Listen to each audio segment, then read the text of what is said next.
পার্বত্য চট্টগ্রাম আবারও অশান্ত। খাগড়াছড়ি ও রাঙামাটিতে উত্তেজনা ছড়িয়ে পড়েছে। চলছে সংঘর্ষ, মারা গেছে ৪ জন, আহত ৫০ জনেরও বেশি। রাতে আমাদের হাসপাতালে এসে খাগড়াছড়ি সদর জেলায় মোটরসাইকেল চুরির ঘটনা থেকে শুরু হওয়া সহিংসতা দ্রুত ছড়িয়ে পড়ে। বুধবার পিটুনিতে মোহাম্মদ মামুন নামে এক যুবক প্রাণ হারায়। এরপর প্রতিবাদে শহরের বিভিন্ন স্থানে বিক্ষোভ শুরু হয়। শুক্রবার সকালে রাঙামাটিতে পাহাড়িদের একটি মিছিল বনরূপা এলাকায় গেলে বাঙালিদের সঙ্গে সংঘর্ষ শুরু হয়। মিছিল থেকে ইটপাটকেল নিক্ষেপের অভিযোগ এনে দুপক্ষের মধ্যে পাল্টাপাল্টি হামলা হয়। এতে ৫০ জনের বেশি আহত হন।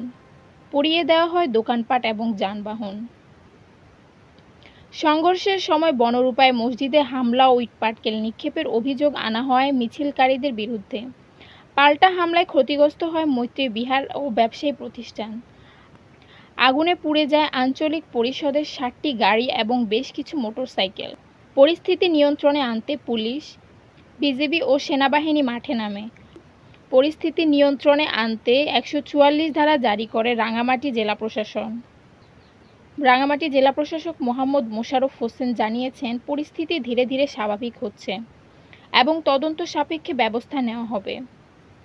পরিস্থিতি নিয়ন্ত্রণে আনার জন্য প্রশাসন মাঠে রয়েছে।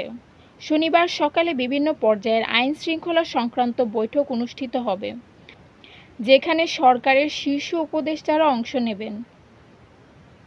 পার্বত্য চট্টগ্রাম উত্তেজনাপূর্ণ পরিস্থিতিতে সকলের প্রতি আহ্বান, শান্তি বজায় রাখুন।